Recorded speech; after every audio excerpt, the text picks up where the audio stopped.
அனைவருக்கும் வணக்கம். நான் நந்தினி. அமெரிக்க அதிபர் ட்ரம்ப் இஷ்டத்துக்கு வரிகளை விதிச்சுக்கிட்டு இருக்காரு. அனைவருக்குமே தெரியும். நம்ம இந்தியா மேல 50% வரியை விதிச்சிருக்காரு. ட்ரம்போட இந்த வரியால அமெரிக்கா இந்தியா உறவு ரொம்பவே பாதிக்கப்பட்டிருக்கு. வர்த்தகமும் பாதிக்கப்பட்டுள்ளது. இந்தியாவிலிருந்து அமெரிக்காவுக்கு போகக்கூடிய ஏற்றுமதி 40% வரைக்கும் குறையும்னு சொல்றாங்க. இன்னொரு பக்கம் ரஷ்யா, சீனா நாடுகளோடு நம்ம இந்தியா உறவை மறுபடியும் புதுப்பிச்சுக்கிட்டு இருக்கு. SCO மாநாட்டில் என்னென்ன விஷயங்கள் நடந்ததுன்னு நம்ம நேற்றே பார்த்தோம். இதற்கிடையே தான் இந்தியாவை இவ்வளவு நாட்களாக கடுமையாக விமர்சனம் பண்ணிக்கிட்டு இருந்த அமெரிக்கா இப்போ தங்களோட டோனை கொஞ்சம் மாற்றிருக்காங்க. மோடி, புதின், ஜி ஜின்பிங் இவங்களோட சந்திப்பு பற்றி அமெரிக்கா என்ன சொல்லியிருக்காங்க தெரியுமா? இந்த பதிவில் பார்க்கலாம். கையோட பிரிக்ஸ் நாடுகளோட அடுத்த கட்ட நடவடிக்கை என்ன? சீனா, இந்தியா, ரஷ்யா தலைவர்களுடைய சந்திப்பு நடந்த அடுத்த நாளே பச்சை ரயில்ல இன்னொரு தலைவர் சீனாவுக்கு போய் இறங்கியிருக்காரு. எதுக்காக? இந்த பதிவுல விரிவா பார்க்கலாம்.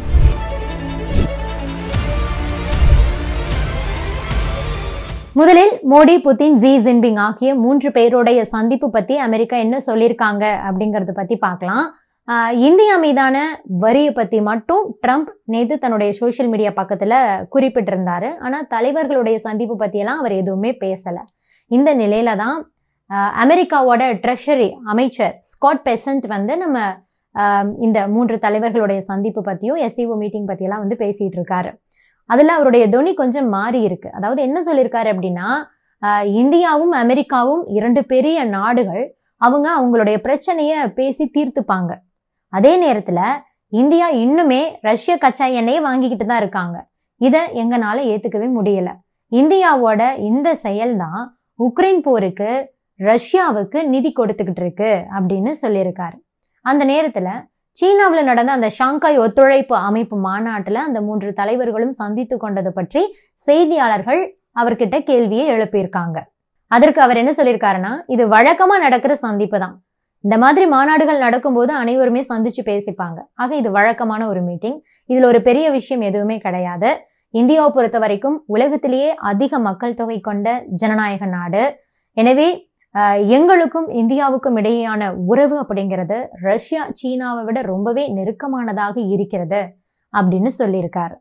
இதற்கிடையே தான் அமெரிக்காவுக்கான இந்திய தூதரகம் அவங்களுடைய எக்ஸ் பக்கத்துல இந்தியா அமெரிக்கா உறவு பத்தி ஒரு பெரிய போஸ்டே போட்டிருக்காங்க.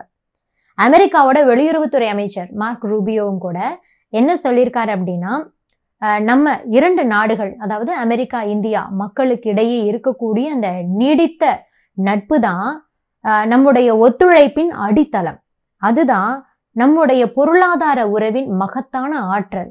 அதை நாம் உணரும் போதுதான் அது நம்மை முன்னோக்கி கொண்டு செல்கிறது அப்படின்னு பேசியிருக்காரு. வரியும் போட்டுட்டு நம்ம உறவு பத்தி ஆஹா ஓஹோன்னு வேற பேசிக்கிட்டு இருக்காங்க. அடுத்ததா பிரிக்ஸ் நாடுகளோட அடுத்த கட்ட நடவடிக்கை. SCO மாநாடு தொடங்குறதுக்கு முன்பாகவே நடந்த பிரஸ் மீட்ல புதின் என்ன சொல்லியிருப்பாரு அப்படின்னா, சீனாவும் ரஷ்யாவும் இணைந்து முக்கிய கட்டமைப்பு திட்டங்களுக்காக கூடுதல் வளங்களை திரட்டுறதுக்கு தனி கவனம் செலுத்தும். உலக அளவுல ஏற்பட்டிருக்கிற அழுத்தங்கள் நிறைந்த சவால்களுக்கு எதிராக பிரிக்ஸை வலுப்படுத்துறதுக்கு 2 நாடுகளும் ஒன்று சேர்ந்து நிற்கும், செயல்படும்னு பேசியிருந்தார். இதை நம்ம நேத்தே பார்த்தோம். ட்ரம்புக்கு பிபியை ஏற்றக்கூடிய விஷயமே இந்த பிரிக்ஸ் தான். இந்த நேரத்துல வேற புதின் இப்படி சொல்லியிருக்காரு. அப்படின்னா பிரிக்ஸ் அடுத்து என்ன செய்ய போறாங்க அப்படிங்கிறது தான் அனைவருடைய எதிர்பார்ப்பும். அதன்படி பிரிக்ஸோட அடுத்த கட்ட நடவடிக்கை என்ன தெரியுமா? பிரிக்ஸ் நாட்டு தலைவர்கள் அனைவரும் ஒரு விர்ச்சுவல் மீட்டிங்கை ஏற்பாடு பண்ணியிருக்காங்க. இதை யார் முன்னெடுத்திருக்காரு அப்படின்னா, பிரேசில் நாடு தான். சீனா ரஷ்யாவுக்கு அடுத்தபடியா டி-டாலரைசேஷனை கொண்டுட்டு வரணும் அப்படிங்கிறதுல ரொம்பவே உறுதியா இருக்கக்கூடிய ஒரு நாடுனா பிரேசில். அதனுடைய அதிபர் லூலா டா சில்வா. வர்ற திங்கட்கிழமை இந்த கூட்டம் நடைபெற போகுது. இந்த கூட்டமே எதுக்குன்னா, ட்ரம்ப் போட்டிருக்கிற வரி, ட்ரம்போட ட்ரேட் பாலிசி, அதனுடைய தாக்கம், இதை பற்றியெல்லாம் விவாதிக்கிறதுக்காகத்தான். இந்தியா மாதிரியே பிரேசிலுக்கும் 50% வரியை போட்டு தீட்டிட்டாரு ட்ரம்ப். அது போக பிரேசில் அதிபர் வேற பிரிக்ஸ் கரன்சியை கொண்டுட்டு வர்றதுல ரொம்ப முனைப்போடு இருக்காரு. கடந்த 1 வருஷமாகவே அதை பத்தி பேசிட்டு இருக்காரு. இது ட்ரம்ப்புக்கு சுத்தமா பிடிக்கல. இதனாலேயே பிரேசில் அதிக வரி போடுது, அதனால நாங்களும் வரி போடுறோம் அப்படின்னு சொல்லிட்டு பழி வாங்கிக்கிட்டு இருக்காரு ட்ரம்ப். இதனால பிரேசில், சீனா, ரஷ்யா ஆகிய பிரிக்ஸ் நாடுகளோடு சேர்ந்து செயல்படக்கூடிய வகையில அனைத்து நடவடிக்கைகளையும் எடுத்துக்கிட்டு இருக்காங்க. திங்கட்கிழமை பிரிக்ஸ் நாடுகளோட கூட்டத்தை பிரேசில் கூட்டி இருக்கிறது அப்படிங்கிறது இந்த வரி விதிப்பை மட்டும் பேசுறதுக்காக கிடையாது. அமெரிக்கா இல்லை அப்படின்னா எப்படி மற்ற நாடுகளோடு நாம வர்த்தகத்தை அதிகப்படுத்தலாம், அதற்கு எந்த மாதிரியான வழிமுறைகள் எல்லாம் இருக்கு அப்படிங்கிறதையும் முக்கியமா அவங்க பேச போறாங்கன்னுட்டு பிரேசில் நாட்டு அதிகாரிகள் தரப்பு தெரிவிச்சிருக்கு. பிரேசில் மீது ட்ரம்ப் அதிக வரியை விதிச்சிருக்கிற இந்த நேரத்துல நம்ம ஒரு முக்கியமான விஷயத்த குறிப்பிட்டு சொல்லணும். அது என்ன அப்படின்னா, பிரேசிலோட முன்னாள் அதிபர் ஜெய்சர் பல்சனேரோ அவர் ஆட்சி கவிழ்ப்பு குற்றச்சாட்டுல வீட்டு காவல்ல சிறையில வைக்கப்பட்டிருக்காரு. அவர் ட்ரம்புக்கு ஆதரவா செயல்படக்கூடியவர். அவர் மீதான அந்த வழக்கை உடனடியாக தள்ளுபடி செய்ய வேண்டும், இல்லைன்னா நான் கண்டிப்பா அதிக வரியை விதிப்பேன் அப்படின்னு சொல்லிட்டு ஓப்பனாகவே பிரேசில ட்ரம்ப் மிரட்டி இருந்தாரு அப்படிங்கிறது நாம் இங்கு குறிப்பிட்டு சொல்லணும். ஆக ட்ரம்போட டார்கெட்டே பிரிக்ஸ் நாடுகள் தான். சீனா, ரஷ்யா, இந்தியா, பிரேசில்னு ஒவ்வொரு நாட்டையும் பழி வாங்குறதுக்கு ட்ரம்புக்கு ஒரு காரணம் இருக்கு. ஆக அமெரிக்க மக்களுக்கு வேலை வாய்ப்பு கிடைக்கணும், உள்நாட்டு உற்பத்தியை பெருக்க வேண்டும் அப்படிங்கிறது மட்டும் ட்ரம்போட குறிக்கோள் கிடையாது அப்படிங்கிறது இதன் மூலமா தெளிவா தெரியுது. இதனாலதான் இப்போது பிரிக்ஸ் நாடுகள் அனைத்தும் ஒன்று சேர்ந்திருக்காங்க, பேச போறாங்க. இனி அடுத்த கட்ட நடவடிக்கை என்ன அப்படிங்கறத நாம பொறுத்திருந்து பார்க்கலாம். அதற்கு அடுத்ததா சீனாவில 3 தலைவர்களும் சந்திப்பு நடத்தின அடுத்த நாளே அமெரிக்காவுடைய முக்கியமான பகையாளி வடகொரியாவுடைய அதிபர் கிம் ஜாங் உன் தன்னுடைய சொந்த ரயிலேயே சீனாவுக்கு போயிருக்காரு. அவர் அங்கு இன்னைக்கு ஜி ஜின்பிங் மற்றும் ரஷ்ய அதிபர் விளாடிமிர் புட்டினை சந்திக்க போறாரு. இது அமெரிக்காவுக்கு ஒரு மிகப்பெரிய தலைவலியவே கொடுத்திருக்கு.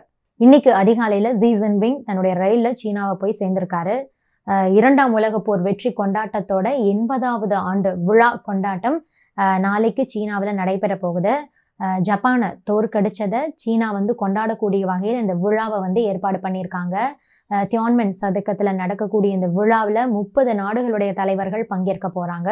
இதையொட்டி தான் இராணுவ அணிவகுப்பு நிகழ்ச்சி அங்க நடைபெற போகுது. அந்த நிகழ்ச்சியில ரஷ்ய அதிபர் விளாடிமிர் புட்டின், சீன அதிபர் ஜி ஜின்பிங் ஆகியோர் பங்கேற்க இருக்காங்க. இந்த அணிவகுப்புல பங்கேற்கிறதுக்காக கிம் ஜாங் உன்னுக்கு ஏற்கனவே இன்விடேஷன் கொடுக்கப்பட்டது. இதனை அடுத்துதான் அவர் சீனாவுக்கு கிளம்பி போயிருக்காரு. இன்று நடக்கக்கூடிய அந்த அணிவகுப்புல Xi Jinping, Putin, Kim Jong Un ஆகிய 3 பேரும் ஒன்றாக பங்கேற்க போறாங்க.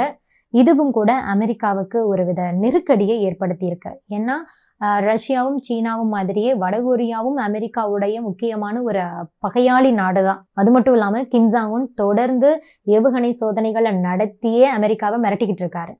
அது போக உக்ரைன் போர்ல ரஷ்யாவுக்காக தங்களுடைய படை வீரர்களையே அனுப்பி வச்சிருக்காரு கிம் ஜாங் உன்.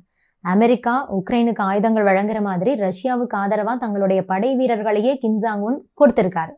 இதனால இந்த 3 தலைவர்களுடைய சந்திப்பு அப்படிங்கிறது அமெரிக்காவுக்கு ஒரு பெரிய பிரச்சனையாகவே பார்க்கப்படுது. ஏன்னா இந்த 3 பேரும் அமெரிக்காவுக்கு எதிராக முக்கியமான வியூகங்களை வகுக்கிறதுக்கும் வாய்ப்பு இருக்கு. இதனால சீனாவில் நாளைக்கு நடக்கிற அந்த இராணுவ அணிவகுப்பு மற்றும் தலைவர்களுடைய சந்திப்பை அமெரிக்க அதிபர் டொனால்ட் ட்ரம்ப்புடைய டீம் ரொம்ப உன்னிப்பா கவனிச்சுக்கிட்டு இருக்காங்க. இதை பத்தி நீங்க என்ன நினைக்கிறீங்க? உங்களுடைய கருத்துக்களையும் பதிவு பண்ணுங்க. Subscribe to One India and never miss an update.